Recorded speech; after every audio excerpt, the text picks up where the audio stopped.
Cela a été pour lui un immense soulagement. S'installer en France, après une vie dans la crainte à Kaboul. Adib a 35 ans. En Afghanistan, il a travaillé pour l'armée française comme interprète. Aujourd'hui, il vit près de Nantes, avec sa femme et ses 3 enfants. Coucou, Elias. Allez, bonjour. Vous allez bien? Comment ça va? Ça va. Bonjour. C'est Elias. Bonjour. C'est Asra, c'est ça? Oui, c'est Asra. Bonjour Asra, t'as quel âge? 4-5 ans? 3 ans et demi.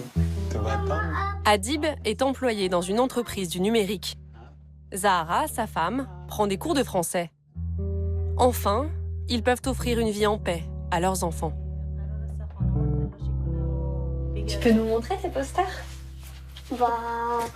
Ces 4 posters, celle-là, je l'ai fait à l'école et celle-là aussi avec les 4.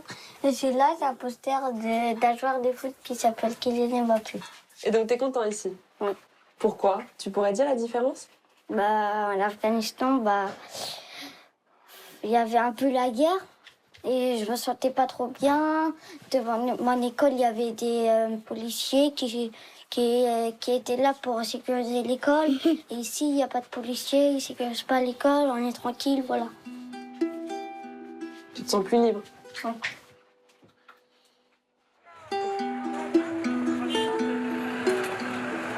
En février 2019, nous avions rencontré Adib et sa famille à Kaboul. Il craignait alors d'être victime de représailles de la part des talibans pour avoir aidé l'armée française.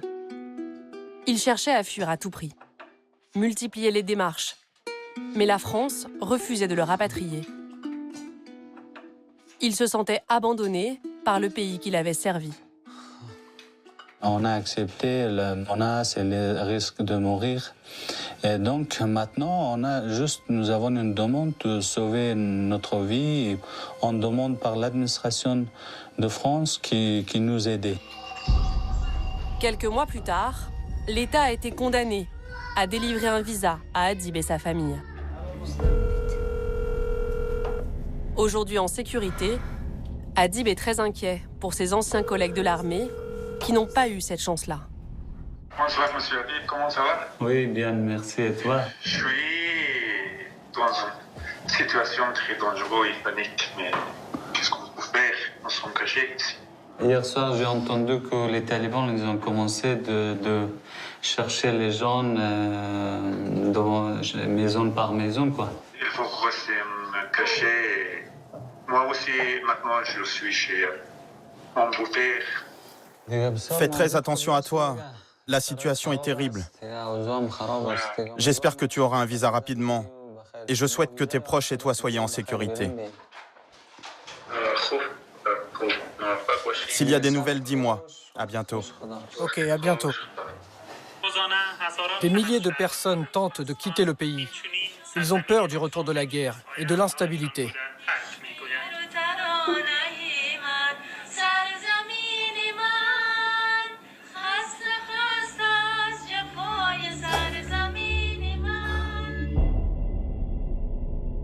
Pour interpeller la France sur leur sort, lorsque nous étions à Kaboul, Adib avait réuni plusieurs anciens employés afghans de l'armée française.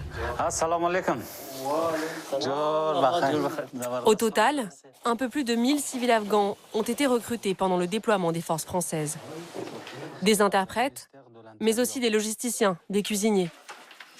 Au fil des années, un peu plus de 200 d'entre eux ont obtenu un visa pour la France.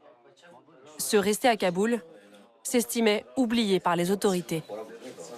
Ils nous montraient leurs contrats de travail, leurs photos avec les soldats français. Parmi eux, un interprète que nous appellerons Ali. Il a travaillé 2 ans avec l'armée.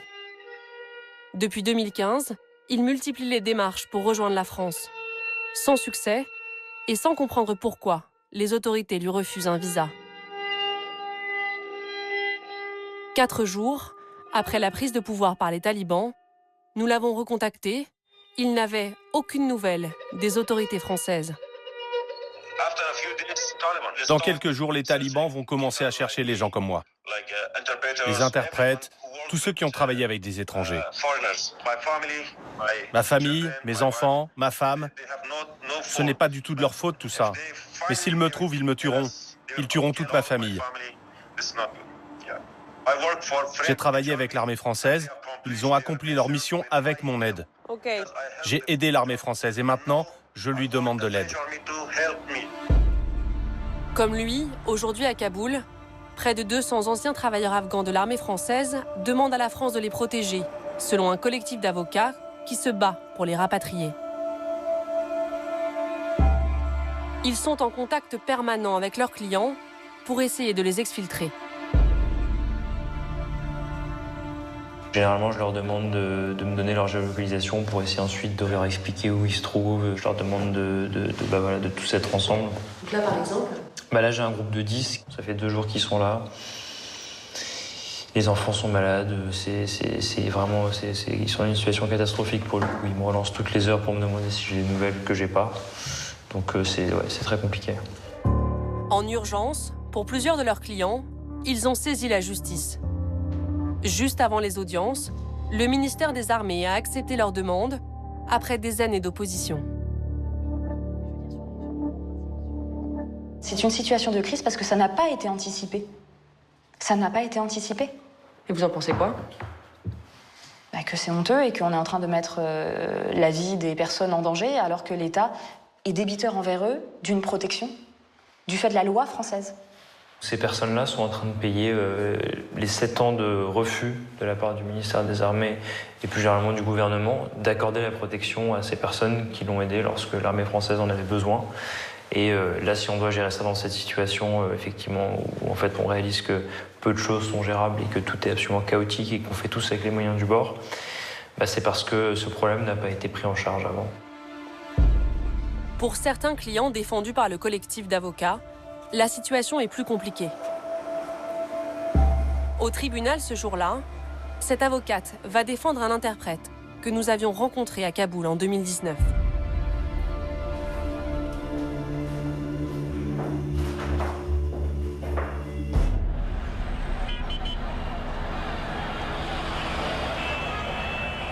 Il nous avait alors raconté vivre dans la crainte permanente de représailles des talibans. Il a travaillé 4 ans pour les soldats français. Il était interprète au plus près du front, au contact avec l'ennemi. Là, c'est moi. Là, il y a un médecin. Là, un capitaine. Aux côtés des soldats français, il a effectué des patrouilles, essuyé des tirs ennemis. J'étais heureux et fier d'aider les Français. J'étais un soldat, un guerrier. La mission était difficile, dans une région très dangereuse. On risquait nos vies. La semaine dernière, lors de son audience, le ministère des Armées a affirmé qu'il représenterait un risque pour la sécurité nationale. Une quinzaine de dossiers ont ainsi été refusés ces jours-ci pour divers motifs. Ali, lui, a obtenu une réponse favorable, comme une trentaine d'anciens travailleurs. Il attendait cette décision depuis 6 ans.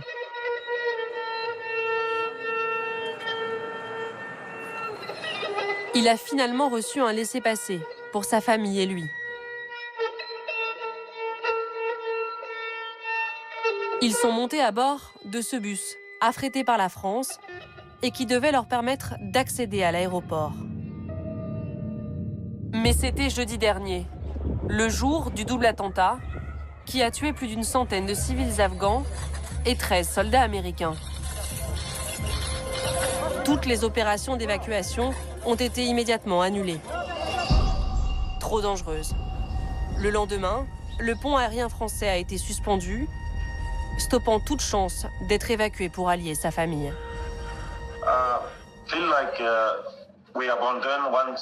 J'ai le sentiment qu'on a encore été abandonné par la France. Mon fils aîné a 17 ans, il est fan de la France. Il me dit toujours « il faut qu'on aille en France ». Mais quand on a dû faire demi-tour, il pleurait. Il disait « mais pourquoi on ne va pas en France ?»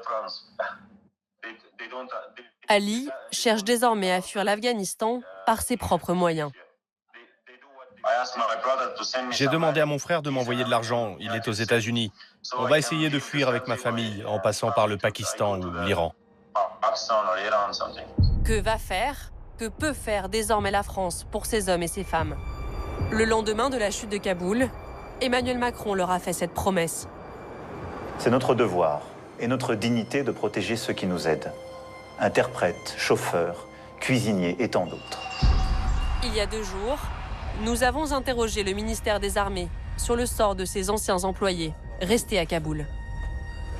Je vous parle de certains anciens employés de l'armée française en Afghanistan qui font des demandes depuis des années, depuis 2014, depuis 2015, depuis 2016, qui voient toutes leurs demandes refusées. Finalement, ils ont été acceptés juste après la chute de Kaboul, trop tard pour être évacués. Est-ce que vous ne pensez pas qu'il aurait fallu leur accorder la protection plus tôt? Moi, je n'ai pas connaissance des quelques cas particuliers que vous pourriez avoir en tête.